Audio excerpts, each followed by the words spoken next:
Alexander is a true pioneer in this field of team coaching. He's worked with more than 120 teams in over 30 countries for over the last 22 years. So what you're going to hear today isn't the result of like a white paper or necessarily kind of heads down, I guess, ivory tower kind of research.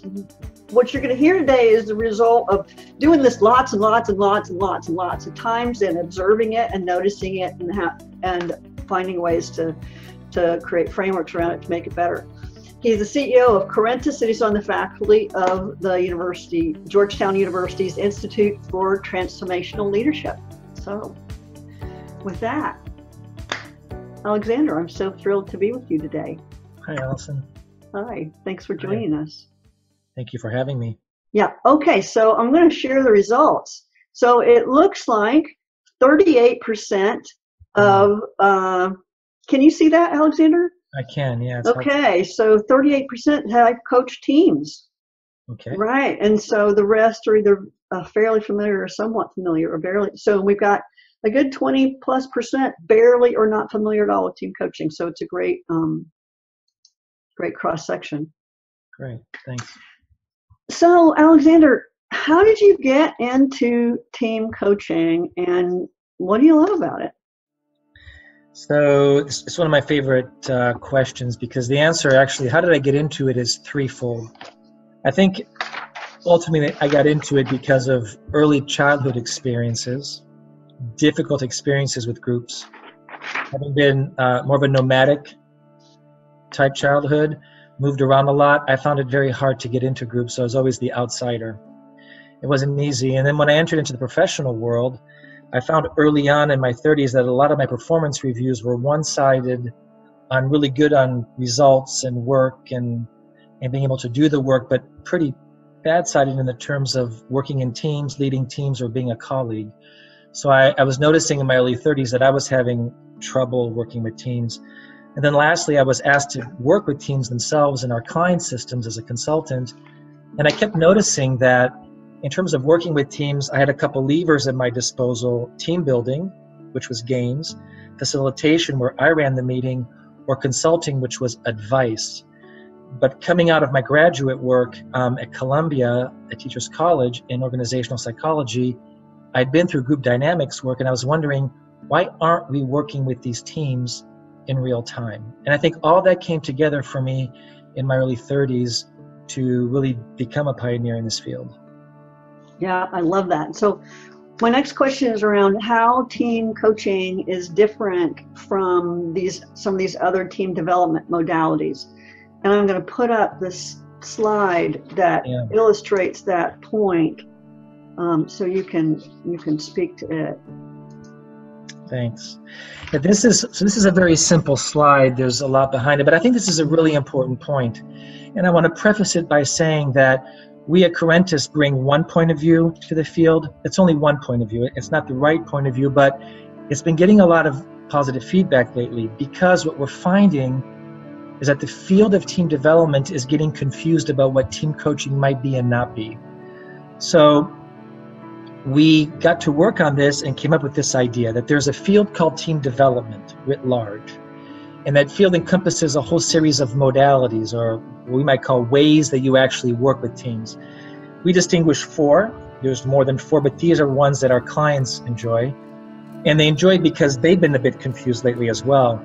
So there's a modality called consulting, and this is a modality by which a professional might come in and give advice, best practices, research, and actually tell the team what it should do or could do. And it's legitimate, and there's a lot of need for consulting, but we don't think it's enough. The facilitation modality is one by which the client team calls the professional in to actually guide a work session. So you have power of the pen, you own the room, you structure good methodologies, and you can take a client through a process to get an output. Very legit and helpful, maybe not enough. Training is what it means. It's training in team building, taking a team through a set of skill or knowledge building sessions, curricula, good design, simulations, role plays, legitimate and helpful, but not sufficient, we feel. So in comes this fourth area we call coaching, and for us it has a very specific perimeter. When we go into coaching mode, which by the way could be interspersed with the others, in coaching mode, we now enter a place where we watch the team do real work. They're doing the budget, they're building the operational plan, they're going through the sales pipeline. And as they work, we take a very quiet observer position and watch them do that. We gather data, as you'll see an example later, and then we feed that data back to them through either the coaching question or data and question, for them then to hear the data and do something with it themselves without us needing to fix it, drive it, or manage it for them. And that's really coaching. So we actually engage in a coaching conversation using data with the team real time as they do real work. Mm-hmm. And what I so appreciate about that is training and facilitation and consulting all have their place, but what it's clarifying for me, at least now, I'm just saying this, is that in a way they're kind of artificial constructs, and not to say that they're bad in any way, but it's like, okay, there's a dialogue being facilitated, or I'm being told advised what to do, or I'm being trained on how to be better. But none of that is happening while I'm actually working, while I'm actually doing the work of work. Yeah.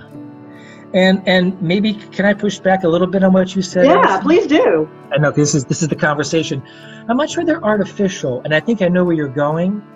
Right. I think what they do is they provide a very valuable service to a team. Very valuable. What they tend not to do is create a sustainable system of self-regulation, because oftentimes what you'll find is the team comes back to the consultant, the facilitator, the team builder to do it again. So in essence, it doesn't allow the team to ingest what you're observing so that it can make its own modifications, much like coaching does in individual coaching. Is that a fair pushback? Yeah, absolutely. And to me, it begins to get at the difference in the outcomes of these modalities. Right. Yeah, because my sense, and is that with team coaching, the goal is that they do it themselves only better when you're gone versus these other modalities. Well, there is that. Right now, you're in the middle of a budgeting exercise and you're noticing that you can't make a decision. And the coach calls that out in a neutral manner. It's right there and then that the team will make a decision, either through a touch of teaching, which you may do, or just working through its own ways of decision making. And because it actually makes a decision in the moment around the budget, the learning retains itself because there was a real benefit or payoff to the actual implementation of that action. That right there, I believe, does more for sustainability than an analogy that you then have to transfer back to real work later. So would you describe any part of what you're doing in team coaching as almost like experimenting with new behavior? Yeah, that's a great question. I think it is. A lot of teams will tell you when you're a team coach that they've never done something like this before.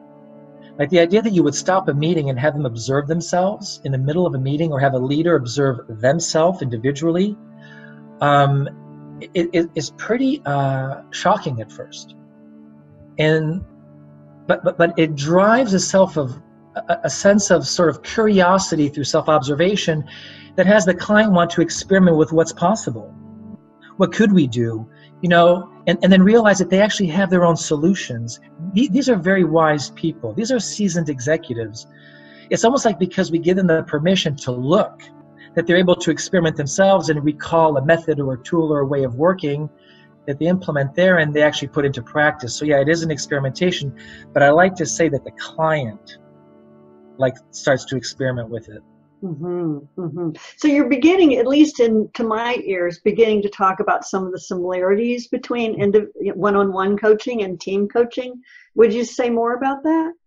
I would. And this is something that many folks who go through our training programs or come see our conference simulations kind of get an aha about, because they realize that when they see us do the coaching moves, they go, oh, you're actually having a coaching conversation not with one but many people.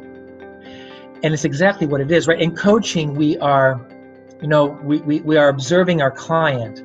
We are having conversations that are predominantly inquiry-based. We're coaching the person, not the problem. We're in deep listening mode, and we're actually not using a methodology, but going with the flow of conversation.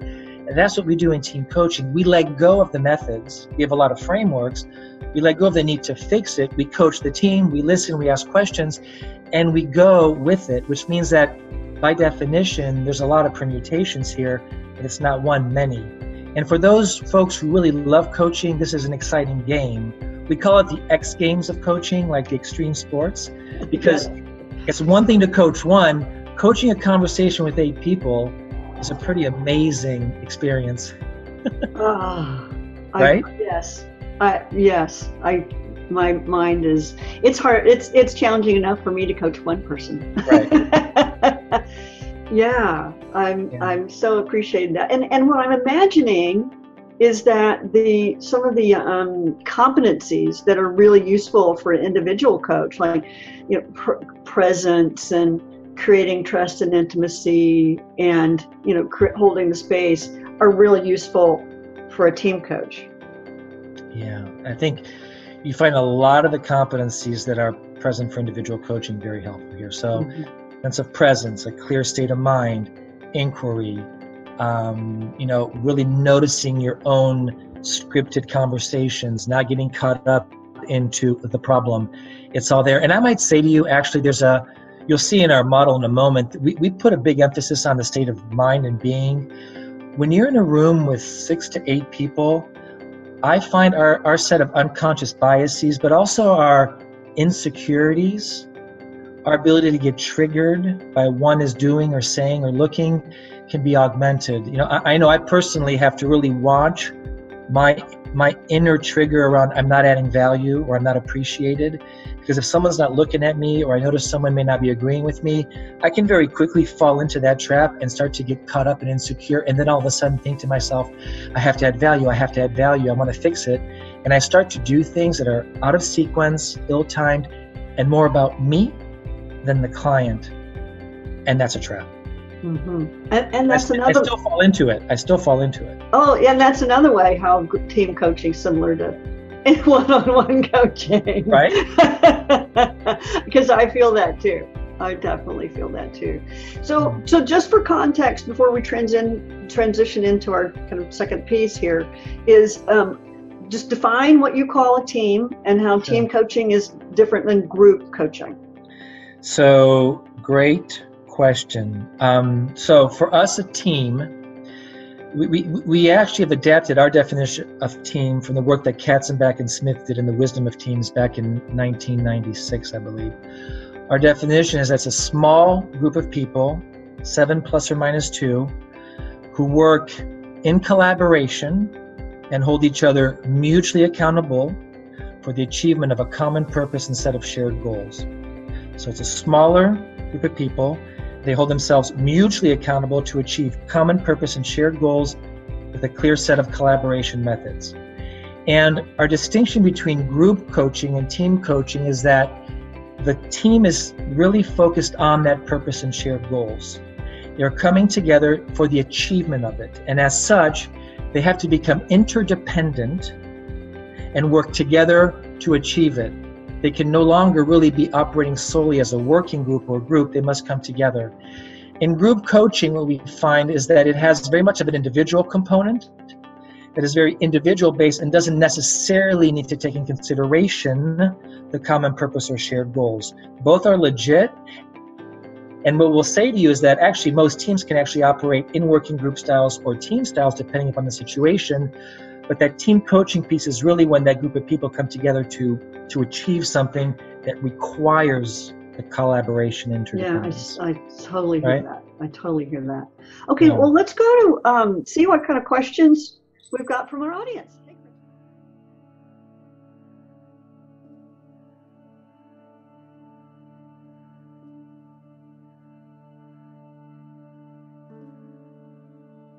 Great question. So you'll see how we do that when we go through an example with the case. I think that's very much our role. Our role is to provide very neutral feedback on specific behaviors that we're observing that are in alignment with what they want us to observe. So one of the areas of coaching is, team coaching, is the idea of focusing. Less is better than more. And if all you do is focus on the idea of making agreements for a while, that's pretty good. But in the world of agreements, there's language, fuzzy agreements, clear agreements, soft asks, clear requests. We can look at behavior, give our definition of it, right? Clearly have them understand what we're looking for, and they may relabel it, they may restate it in language that they have, or given their history, what they know. And that's fine. As long as they understand it, that's what counts. Right. Whatever they call it. Whatever they call it. Yeah. Interesting. I'm not sure that Alexander knows what learning in action techniques would be. Yeah, I was going to say, what's the definition? Thanks for asking. I'm not sure I know exactly. Well, I mean, we have a way of getting to the root of what we call issues around team performance by understanding the internal experience of the team and the ways in which the internal experience of the team may be causing them not to trust each other, or maybe causing them to take on more responsibility or less responsibility, and so on. So we get kind of a composite of what the team looks like, what their internal disposition is. It would be super interesting to put the two together. But it's like when okay, here's the internal experience, and then how's that internal experience showing up in behavior in ways that may or may not serve the mutual purpose of the team. So what's interesting is I think if we save the answer to that question until we get to our sensing framework, OPN, I think you'll find that we are very much in the internal experience, but not just of the individuals, what we call the collective internal experience. The collective norms which are unspoken that people are falling into by virtue of being in that system. Oh, that's good. We differentiate the two, and sometimes the dissonance between my internal experience and what I'm trying to tend to, a collective experience, can create some schisms and another set of behaviors. Cool. Okay, so going into a little deeper in section 2 around, okay, what is the framework? Okay, so someone's engaged you. What is the engagement framework? And then we'll kind of talk about what the framework for actually working with the team, because a whole lot happens before you actually get to working with the team. So what does that framework look like? Right, and so what happens before the actual first day you're with the team might fall into the categories of OD, consulting, and facilitation. So we believe in doing quite a bit of upfront work before you get into that room, and that involves meeting the stakeholders. If there's a sponsor different than the team or team leader, meeting the team leader, interviewing the team members, doing some light surveys, teaching some frameworks, and really getting an understanding of who's the organization, what's their philosophy of teaming, what's this unit about, what are some of their challenges, and what do the team members say. So we come in with quite a bit done. Then we take all of that we learned and we bring it to the team, and they get to then, given what we feed back to them, select what they want to work with. We call that contracting and staging. So the team as a whole chooses what they want to work on based on, I guess you've done some analysis on kind of like what some of their challenges are, and maybe what some of their strengths are, and then you kind of feed it back to them and they say, we want to do that. Well, this is the first time they tell us we're different, because we just feed back to them the data we gathered in interviews and surveys, or maybe a day of observation, but we feed it back neutrally without recommendations or assessments, and then they take their data and they begin the process of self-regulation then. And they'll say to us, so many consultants come in here with their recommendations. You are letting us figure it out. Well, that's what this is. You have to figure it out from the beginning, and that's the first step in to the coaching mode, and a lot of our clients really appreciate that. It just, what comes up for me is just how in those other modalities, and again, I'm not intending to cast aspersions, like there's amount of shouldness, like in those other modalities, like you should, like I know and you don't, and you should. And what I'm so appreciating is how you start with an approach of an acceptance of this is where you are, and there's not a should or a shouldn't. There's just you showing up, and what do you want to do? Well, here's an interesting fact. So there are a number of organizations today that are doing team coaching. What they're doing is they're doing a very clear assessment that has a very clear point of view as to what is first, second, third, and then they teach you how to facilitate the method to get to that. We have a lot of frameworks, one's called the team wheel, that has basics. But, and you would think, well, first start with trust, and after trust you do accountability, after accountability you do conflict. Well, what if what you start with is managing meetings? Maybe get a couple points on the board and do some task-related work first, get them to make their decision-making, and do trust later. Who are we to say? There is an innate wisdom in teams, and there is a place they go to that we can follow along with. Now, we can nudge and test, but you might find oftentimes that the team has a wisdom of its own that we begin to trust. They're resilient, they're resourceful, and if you go with it, you might find yourself on the right path, and that's an act of faith at some level. Mm-hmm. Mm-hmm. Okay, so now let's talk about the model you use for team coaching, and I've got a slide just to anchor the conversation. Okay, so this is what happens then when you're in the meeting, and this is what happens when you start to do the actual coaching. This model's been honed over years. It used to be a lot more complex. We look at three pieces when we do our work and when we train others. First is this idea of being. We experience this work as being challenging and potentially very tiring. So we want to make sure that our state of mind is clear, that we're well fed, hydrated, oxygenated. So there's a whole piece of work around who are we being, but also are we clear enough of mind not to get triggered, caught up, and lost in our triggering thoughts. So there's quite a bit of work on centering and grounding, and that's smack in the middle of the model. On the left-hand side then is what we call sensing, and sensing is our ability to, in the moment, gather data, capture data, and put into a framework that allows us to then feed it back to the client. And we do it using scripted charts, data charts, and you'll see a couple of examples in a moment, and it really helps us to understand what we're looking at.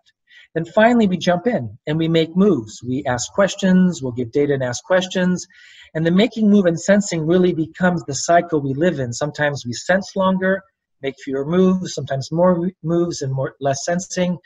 But the fact is that we are going to spend some time sensing, which means we're going to show up more quiet.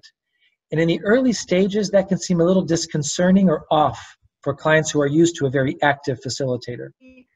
So that's a high-level overview, and we're going to take a deeper dive with the team. But what high-level questions are we having?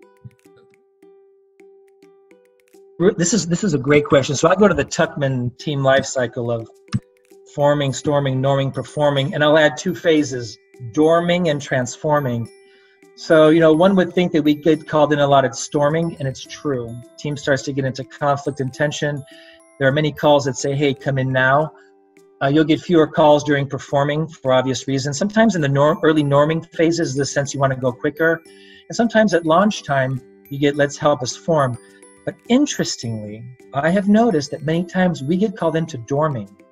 And dorming is the post-performance stage where the team has had a period of success, and now they're a little stagnant. There's groupthink, they're stagnant, they're not holding each other accountable. A lot of long-standing executive or management teams fall into that category, and they just feel like they can't move on. Maybe there's an elephant or two in the room, someone on the team that needs to be let go, and the leader of the team says, we need to shake things up because we have a lot coming. Interestingly, we get called a lot then. Or as that looks for a transformational event, they'll call us in to work with them as they do the transformational event.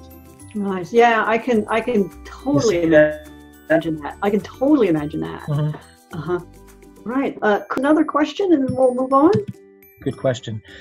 So it depends what the data is about. So yes, when we do general behavior charts or OPM charts as they're known, we'll feed it back anonymously as a collective. The team did this many interruptions, or we're noticing this pattern.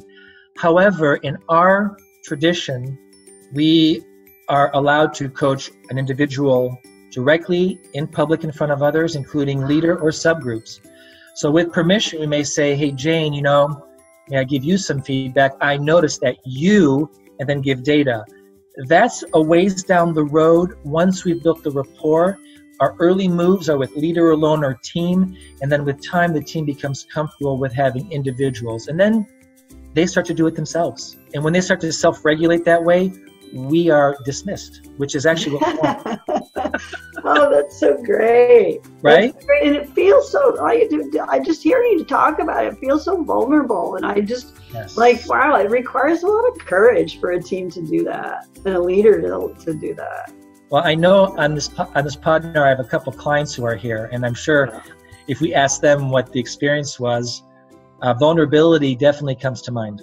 I'm sure. Yeah. I just, anyone like who's doing that, hats off. I mean, we hear a lot today about conscious leadership and the importance of conscious leadership in this world.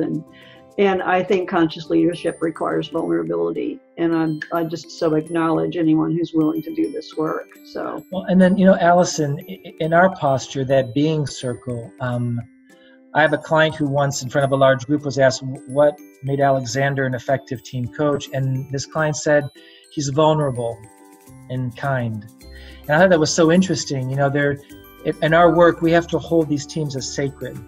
Arrogance and ego and our need to know and fix, I don't think have a place here. I think we have to hold the space of respect and be very kind ourselves, and also show some vulnerability. We're human. I let them know when I don't know. I let them know if I make a mistake. You're with human beings here, and that's, I think, what wins the game. Yeah. Well, you just said what I was thinking, which is how important us coaches, whether we're working with teams or individuals, how important our internal experience is to the experience of the client. Right. Yeah. Okay. Well, so let's get into the third piece on the case study. So I'm trying to share that. There it is. Yeah. Okay. The OPN. Sure. So how much time do I have for this, Alison? Let's see. What if we took 10 minutes? Okay. We could go maybe 12. All right. So I'm going to summarize the case itself and then just show you a bit of data and tell you what we did. This is a publishing company located in the Mid-Atlantic states. We'll not share their name, and I've changed the names of the players. This is an organization that called us in because of a couple of factors. Number one, they needed to launch a new platform, a digital platform, which was causing them a lot of internal strife. There were some higher turnover rates in the organization, and the team itself was experiencing some conflict and a lack of trust. But the main thing is they felt ineffective. Meetings were going on too long, they weren't making decisions, and they didn't feel they were, quote, teaming. So I got a call from the head of HR. We met, did interviews, and we began to work together. And worked with them for a year, showed up at many of their meetings, including, I believe it was 4 offsites, and did a lot of data gathering ahead of time and also during. And I've shared this chart with you to go back to an earlier conversation, but also to prepare the next chart, which is, as I said into those first meetings, I started to sense. And what I'm sensing for and what we sense for at Corentus is really 3 levels. You start to notice what are called the patterns. What patterns are the team in? And this word patterns is very important. Patterns of communication, patterns of decision-making, patterns of accountability, patterns of goal setting, patterns around purpose. Focus in on a set of patterns, observe, gather data, and start to notice how those patterns are leading to outcomes. And those are fairly consistent. Pattern X leads to outcome X. And you start to notice that the outcomes they want probably aren't happening because the patterns are what they are. Then we start to sense for and guess that what are some of those norms that are underneath the surface, both at a cognitive and an affective level, that are driving the patterns. Simple example, the pattern is people show up late to meetings. The outcome is meetings never start on time. You're always starting again. The norm is, the internal thought is, I can be late, nobody cares, and nobody's going to call me out.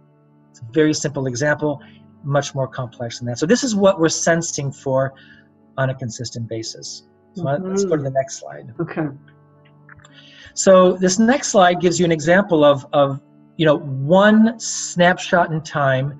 They really wanted to figure out what was going on with them as a team. And so this is a very simple. This is a singular chart that I'm going to explain to you that shows how we were gathering certain types of data which led us to make certain moves. So this is the team. They're called the ELT, Executive Leadership Team. This was a bi-weekly meeting. The date was June 19th of last year. It's a 3-hour biweekly meeting, and I was charting for 50 minutes during a topic called rolling out the version 3 digital platform, a very contentious topic. So I'm sitting there with the team.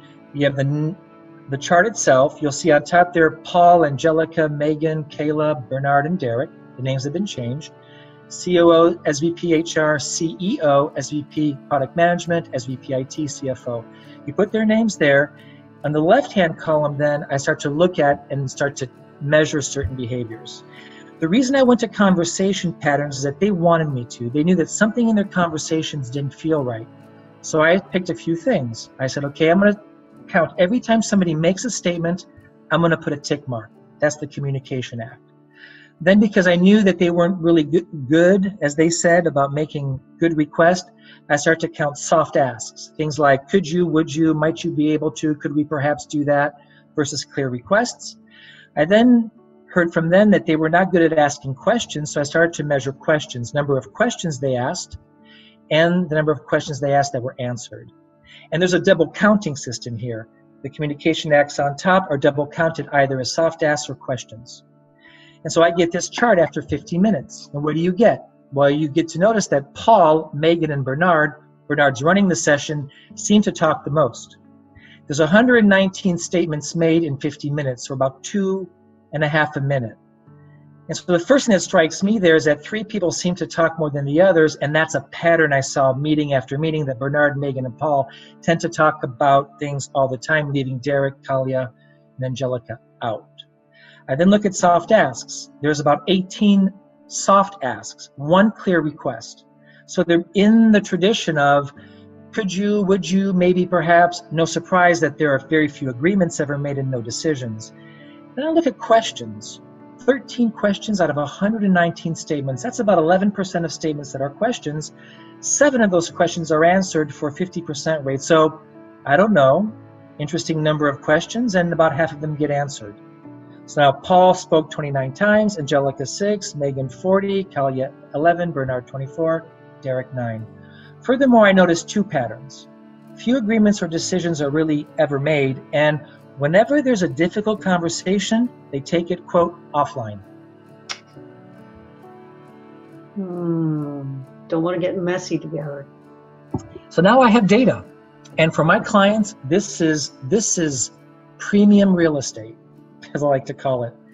They love this because I now, first of all, have data. And so, what do you do with this? Back to the earlier question. So I may say to them, interesting, in terms of the past 15 minutes, may I share with you some data? I noticed 119 statements, of which, 24 plus 40 plus 29 is a certain number, really were made by 3 of you. What do you think of that? And all of a sudden they go, oh, that's interesting. Who are the 3? I say, well, who do you think the 3 were? And a very interesting thing happens is they start to become, so then Derek might say, yeah, I'm sure I'm not that person. And a conversation happens. And really where I'm going is, does this make sense to you? And what do you want to do about it? Mm-hmm. By the way, there is this thing called soft asking I'm noticing. Oh yeah, we do that. We're not clear about what we're asking of each other. What do you want to do about it? And questions, I counted 13 out of 119, about 11%. Is that good or bad? I don't know. Is it good or bad? Is it serving you or not? That's the return. Mm-hmm. Well, says Angelica, I think we should ask more questions. Why, says Megan, and now they're having a conversation. I may say, what do you think of this conversation? What do you want to do about it? By the way, I'm noticing that when you have difficult conversations, you take it offline. Yeah, we don't really do that here. And I may say, well, let me give you a point of view. A point of view is that in teams, difficult conversations are okay. And actually, interdependency requires difficult conversations, so it's something you may want to learn, maybe. We'd love to learn that. Don't know how to do it. Want me to teach you? Let me teach you. And then you can learn it and do it yourselves. That's the game. By the way, clear, yeah. we are in the middle, right, of talking about the version 3.0 digital platform, so it is heated. And Bernard really needs, he's the head of IT. He really needs this to happen. But in this meeting, he should probably be speaking more with Caillet. That's an assessment. As product manager, Caillet is right on top of this, but Bernard goes to Paul. And so they start to see this little geometry called Bernard, Megan, and Paul, and that geometry is getting in the way of a broader set of interdependent conversations, which they now become aware of and can start to fix themselves. Uh-huh. So the behaviors that you decided to take data on, how did you determine those? Yes. So that's a combination of things, Alison. One is in the interview process, in your initial observations, in the conversations you'll have, you're going to hear about this. The team tells you about, we don't listen, we interrupt each other, people monologue, people hog, the introverts never get a chance, there's gender bias. You hear a lot in the interview. So you go in with an idea, and then as you watch the meeting, you start to notice the behavior happening. I track it in then. Say, I'm noticing this. I put it in and I start to track it then. And as I go, I pick up as I go, and I'll build an inventory. By the way, at the end of a couple of months, I may have observed 10 to 12 behaviors. And I'll do a baseline, share with them, and I might measure it again and again, 2 months down, 3 months down, or the next meeting for that matter. Uh-huh. I'm curious, maybe not necessarily in this instance, but in other instances, how often you maybe hear a justification for the data. Say that again? Like, I'm curious, like, how often you hear, well, of course, like, I only talk to Paul and Megan because, like, what does the CFO know about the digital platform, and what does the head of HR know? I'm just wondering how often, not necessarily in this case, but how often you kind of hear a rationalization or a justification for the rightness of the data, and ultimately their behavior. So you will hear that.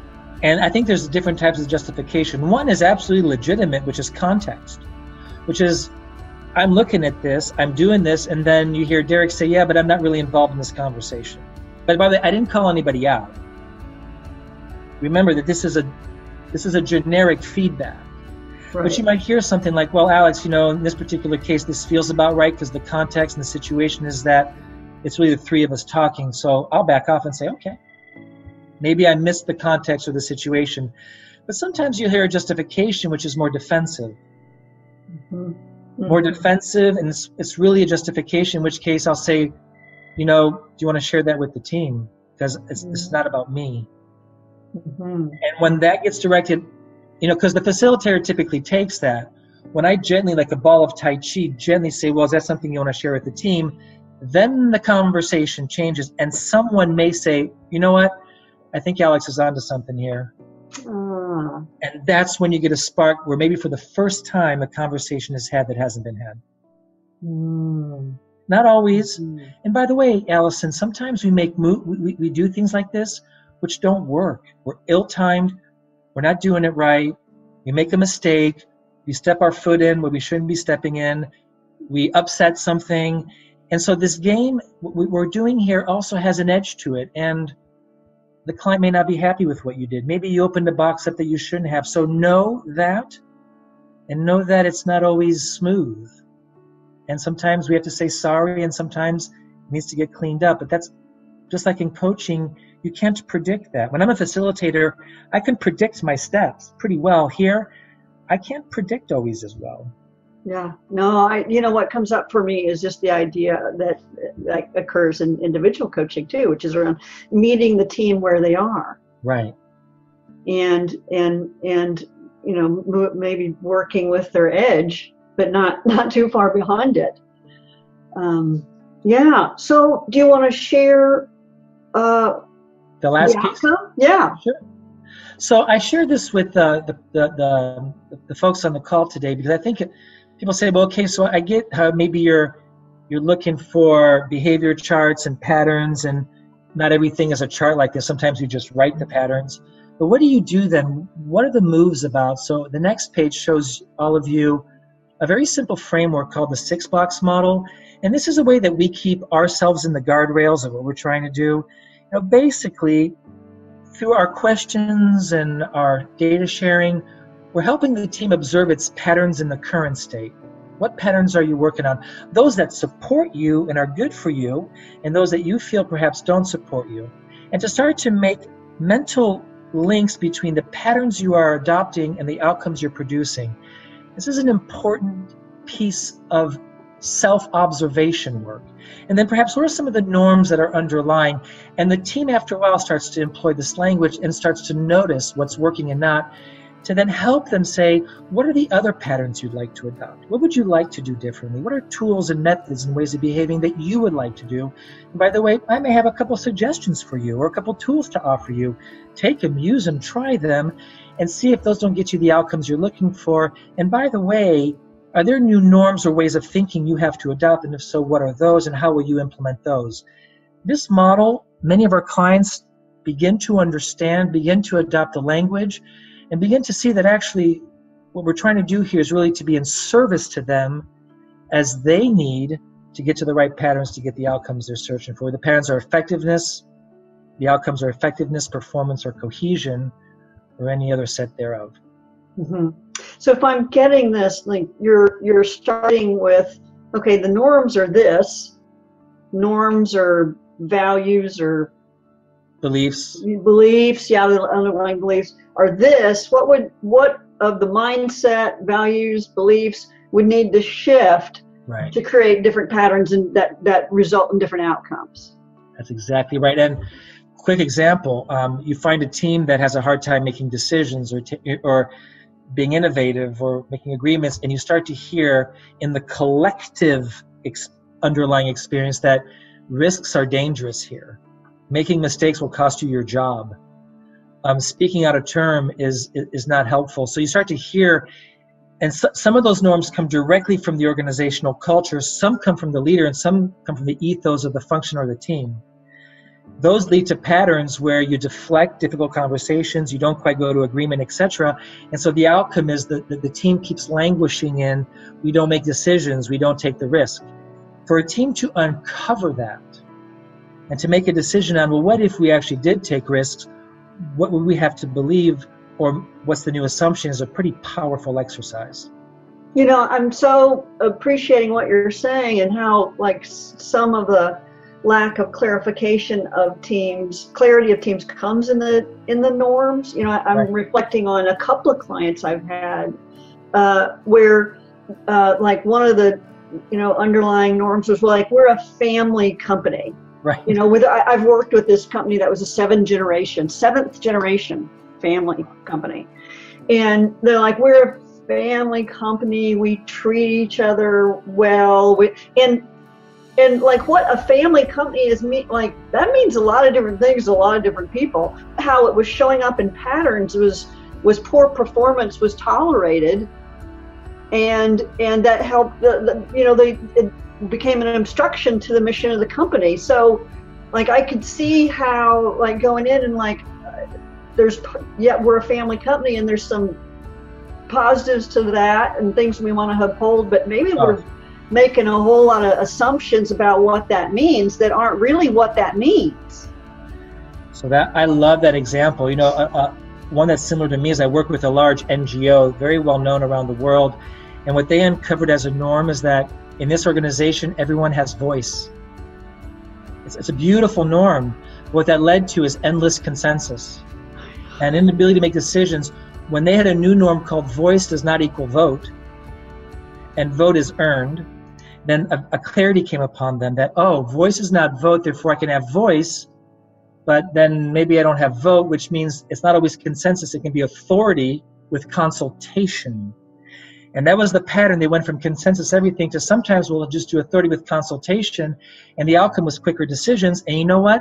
The organization loved it because people were actually getting frustrated that decisions weren't being made out of this voice for everyone. Voice is not vote. Vote is authority with consultation. You still have a form of voice. It's not just the vote. You get a new outcome called quicker decisions and actually more leadership. So another example. Yeah, I mean, norms are where, just occurring as we talk, where a lot of stuckness can occur in teams, and if norms aren't really examined and clarified. Yeah, okay. So, Chris, let's go to our last round of questions here before we close.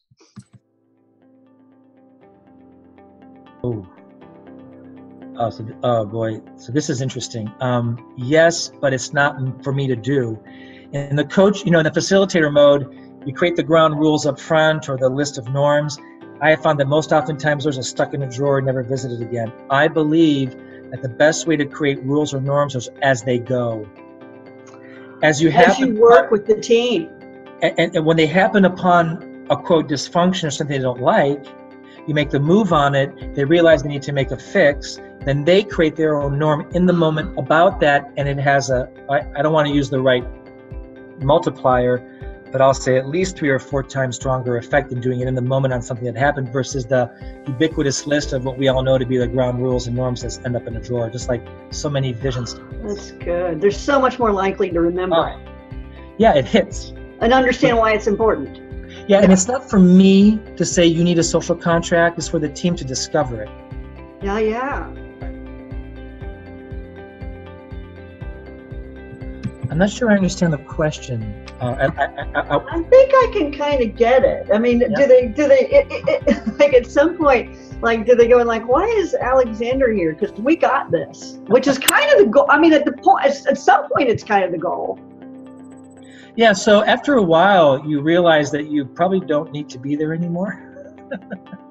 So that's good. I think in the early days, there are sometimes, because you're being so quiet, I mean, by the way, in a given day, you might also facilitate a little bit. You might do some training, some teaching, some consulting. So it's a mix of things.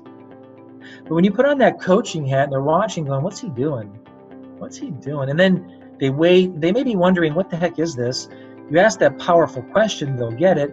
But there are some teams that don't buy into external facilitators or coaches, that don't want the help, that really believe they can do it themselves. And that's legitimate. And so if they don't see the value, then it's probably a conversation to be had at the table. And I'm willing to have any conversation with any team about my role, and I make that available to them. And I've been challenged openly in a meeting. It's hard, but I think that's a worthwhile conversation. They need to challenge me as well. That's fair game. Yeah. And are you pretty explicit about the hats you're wearing? And you like state it, okay, now I'm putting on my facilitator hat to everybody. So it's not just inside your head, like you're saying it. So I'm explicit about 2 things always: the hats I'm wearing and asking for permission a lot, until they tell me, we got it, Alex. No more hats. Shut up about the hats already. Shut up about the hats. At first I'll say, and they'll say, why are you doing that? Because I say, the reason I'm doing that is because I employ very different skills. And when I employ those skills, you may have a different interaction with me about it. So they start to realize, when he's in coaching mode, he's quiet. Facilitation mode, he stands up. In consulting mode, he's giving advice. So they start to learn that. After a while, they get the transitions. They don't need me to call it out.